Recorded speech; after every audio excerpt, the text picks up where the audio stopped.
And Lawrence, this is not going to blow over. I know. You killed your parents. Just to be clear, you took both your parents' lives. Yes. And you realize that you're probably going to face the criminal consequences. Oh, of course. I mean, you're probably going to be arrested. I mean, it's a process. You have to go through the process. An upstate New York man has confessed to killing both his parents 8 years ago after the recent discovery of their remains inside their Albany home. Franz and Teresa Kraus hadn't been seen or heard from in years, but were still receiving Social Security payments, triggering an investigation which led to their bodies being found last week. Their 53-year-old son, Lorenz Kraus, made the stunning admission on Thursday during an on-camera interview with CBS 6 reporter Greg Floyd, who questioned him for a half hour about his parents' deaths. Floyd had received an email from Kraus about the killings along with a request to post a statement online, but he persuaded the suspect to talk face-to-face. Kraus described the murders as mercy killings which were carried out due to the aging victim's failing health. He said it was quick and that he felt a duty to carry out the act. The accused killer was taken into custody moments after leaving the station and has since been charged with 2 counts of murder. He pleaded not guilty despite his confession and said nothing during his arraignment. Number 18. Jamie Michael Lane. A Florida man is behind bars for nearly beating his longtime girlfriend to death in a domestic dispute. The incident took place on Tuesday in the Miami suburb of Homestead, where 51-year-old Jamie Michael Lane and his partner of 7 years had been living together for 4 years. According to police, the victim had locked Lane out of the house following an argument earlier that day, so he kicked the door in. Armed with a baseball bat, he struck the woman 3 times in the head and arm as she pleaded with him to stop. The victim told investigators that Lane eventually stopped hitting her, fell to his knees and started praying. She survived after being taken to the hospital with skull fractures and other serious injuries. Lane fled the scene but turned himself into law enforcement on Wednesday evening and was booked into custody on a felony attempted murder charge. He remains behind bars at the Metro West Detention Center while awaiting his arraignment, which is scheduled for October 14th. Number 17. Trey Parker.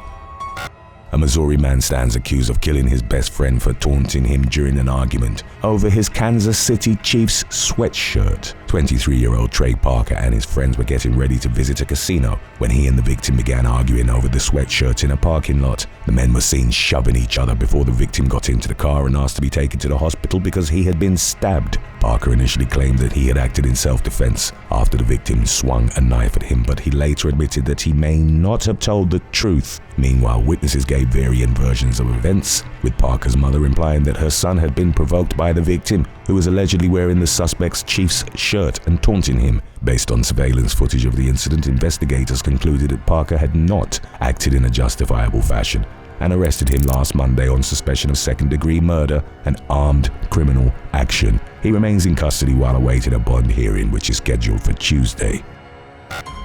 Number 16. Carlos Contreras.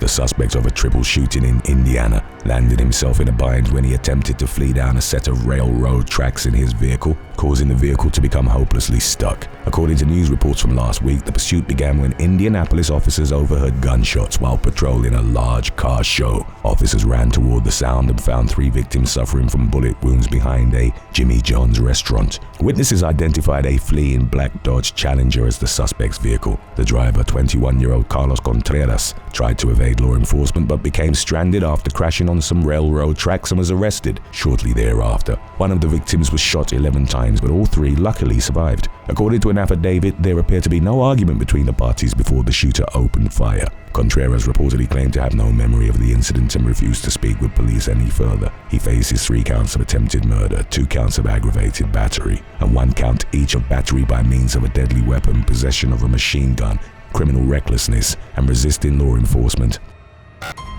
Number 15. Daryl Beckett.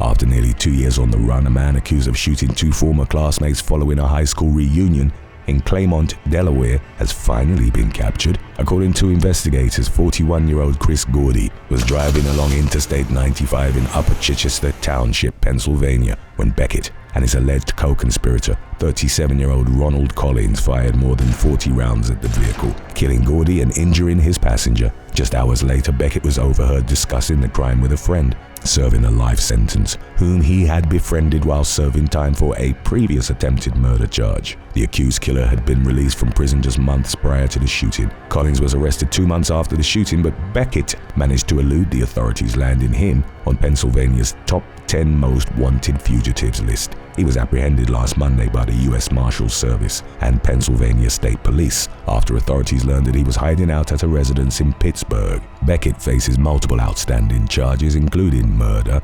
conspiracy, and aggravated assault. His motive for the killing remains unclear. Number 14. Luis Pallchisaca. In the latest unprovoked attack in New York City's violence-plagued subway system, 25-year-old Luis Pallchisaca is accused of stabbing a random commuter's throat on a 7 train in Queens. The victim, 25-year-old restaurant worker Roberto Gasper, was ambushed from behind while looking at his phone after a 10-hour work shift. Surveillance footage shows the suspect plunging an object into Gasper's neck and back before fleeing the scene, landing the victim on a breathing tube in the intensive care unit. Pallchisaca was arrested at his home on Wednesday after an NYPD officer recognized him as the suspect in another case. He's been arrested at least 3 times in the past month and was already facing false impersonation and attempted assault charges prior to the stabbing. During a court hearing on Thursday, prosecutors revealed that Pallchisaca admitted to being the suspect in the security video while claiming that he wasn't sure if he had stabbed Gasper. In addition to his 2 unrelated open cases, he now faces charges of attempted murder, assault, and weapon possession and is being held at Rikers Island with bond set at $500,000. Number 13. Frederick Spears. A Texas police department is admitting to its mistake after driving a domestic violence suspect back to the scene of the crime, where he later stabbed his estranged wife to death. The incident unfolded following the arrest of 55-year-old Frederick Spears, who was driven back to his family's Arlington residence by a police officer despite being banned from going near the property or the victim. Frederick had been staying at the address despite being separated from the homeowner, 53-year-old Mary Spears. He was arrested for aggravated assault after allegedly threatening Mary's son, Ashton Spears, with kitchen knives, and was released the next day as a condition of his bond. Frederick was banned from contacting or going near the household via an emergency protective order, but an officer agreed to drive him to the residence to retrieve his vehicle. He was arrested last Tuesday after Mary was found dead with multiple stab wounds in her backyard and is due back in court on October 8th. In the meantime, the police department is considering policy changes in hopes of preventing similar incidents in the future. Number 12. Shaniece Willingham. A Florida mother is accused of committing the unthinkable act of trying to drown her 3 kids by tying them to her and forcing them into the deep end of a public pool in Valrico. The horrific act occurred early Wednesday morning after 24-year-old Shaniece Willingham went live on Instagram to say her final goodbyes to friends and family. She recorded the footage while walking to the pool and pulling her young children in a wagon, saying that she couldn't take it anymore and that no one could care for her kids but that they would be safe with God. According to court records, Willingham was upset because the children's father had refused to pick her up after she was kicked out of her mother's residence. After seeing the video, relatives rushed to the pool. By the time Hillsborough County deputies arrived at around 1:30 a.m., Willingham and the children have been pulled from the water alive. Willingham has since been charged with 3 counts of attempted murder and is being held without bond while awaiting an upcoming pre-trial detention hearing. Number 11. Naledge, Quincy, Lovon, Williams, Chamberlain. Residents who live near Western Michigan University in Kalamazoo were left shaken after an early morning argument escalated into gunfire, leaving 4 victims injured. Police learned about the incident after finding one of the victims with a bullet wound to the heel. 2 other victims turned up at local hospitals with injuries to their stomach and feet, while a 4th victim was wounded by debris from the shooting. Police released surveillance images of 2 suspects, one of whom has been identified as 19-year-old Naledge Quincy Lovon Williams Chamberlain. Authorities issued a 25-count warrant against the young man on Friday, along with a warning to the public that Chamberlain is considered armed and dangerous. Law enforcement is asking for help locating the suspect but has warned civilians not to approach him and to dial 911 immediately in the event of a sighting. The 2nd suspect remains unidentified and at large. Number 10. Jakori Buchanan. A star football player for Washington State University was shot at an off-campus party last week following a loss against the school's main rival, leaving 1 young man seriously injured and another facing the possibility of hard time. The victim, 19-year-old WSU offensive lineman Sonny Falealo, was working security at the gathering, which was taking place at an apartment complex roughly a mile from campus, when he was shot in the abdomen shortly before 2 a.m. He survived without any major organ damage after undergoing emergency surgery to remove the bullet. Identified by police as 20-year-old University of Washington student Jakori Buchanan, the suspected gunman fled the scene in a rental vehicle that was later found at Seattle-Tacoma International Airport. According to reports, Buchanan opened fire after Falealo and 2 other WSU athletes saw him assaulting a woman and intervened. He was arrested in Seattle and is currently being detained at the King County Jail. In the meantime, his attorney has released footage of the incident which he claims will prove that Buchanan acted in self-defense. Number 9. Giovanni Michael Robinson. Just a month after his daughter was born, a Canadian father was killed in a drive-by shooting during a golfing trip to Wisconsin. 32-year-old Giovanni Michael Robinson was gunned down just after midnight on Wednesday while walking back to his hotel in Sheboygan after celebrating his first hole-in-one over dinner with relatives. He was pronounced dead at the scene and the unidentified culprits remain at large. During an interview with local news outlet TMJ4, Robinson's family members described him as a good person who was looking forward to starting a new life chapter with his growing family. On Thursday night, police announced the arrest of the accused gunman, 35-year-old Luis E. Cruz Burgos, who remains in custody at the Sheboygan County Detention Center on a first-degree reckless homicide charge. Authorities have not revealed a suspected motive for the crime, leaving Robinson's untimely demise shrouded in mystery for the time being. Number 8. Janelle Scott. An Oklahoma woman has lost both of her arms and legs after being viciously attacked by a pit bull earlier this month. Janelle Scott and her boyfriend were on a bike ride in her hometown of Okmulgee on September 9th when the canine charged at the couple and knocked Scott off her bicycle. The canine then turned its aggression towards Scott's boyfriend, who killed the animal in self-defense. There was another pit bull at the scene, but police do not believe it was involved in the attack. Both dogs were under the care of a friend of Scott's, while their owner, who lives in a trailer nearby, was in jail. Police believe they escaped after the trailer broke. Scott has remained hospitalized since the attack and recently underwent a quadruple amputation after efforts to save her mangled limbs proved futile. She's now facing the prospect of losing even more of her left leg and is waiting to find out if she has enough remaining muscle to support prosthetics. Number 7. Nicolas Guy. A Florida man has been arrested after police say he kidnapped, beat, strangled, and threatened his girlfriend with a knife during an hours-long ordeal in Palm Beach County. 22-year-old Nicolas Guy is accused of striking the victim, taking her car keys and forcing her into her vehicle after she picked him up from work. He allegedly took the woman's phone and assaulted her several times throughout the remainder of the day while refusing to free her because he was afraid she'd report him to law enforcement. Guy then took the victim to his apartment where she found her car keys and was finally able to escape the next morning. She told police that Guy had threatened her with a gun in the past and on one occasion had sat in a church parking lot across the street from her home for 7 hours. Guy was arrested on Wednesday on suspicion of kidnapping by false imprisonment, aggravated assault with a deadly weapon, domestic battery by strangulation, making written threats to kill, and obstructing justice. He remains in custody with bonds set at $50,000 and is due back in court on October 24th. Number 6. Anna Scott.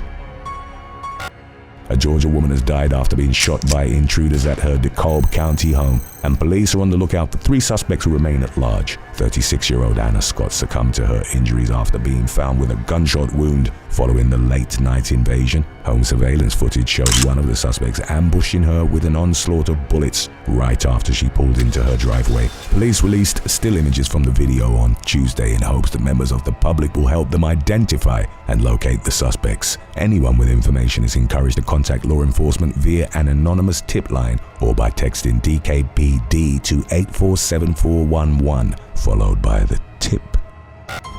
Number 5. Sidney Emmanuel Davis Jr.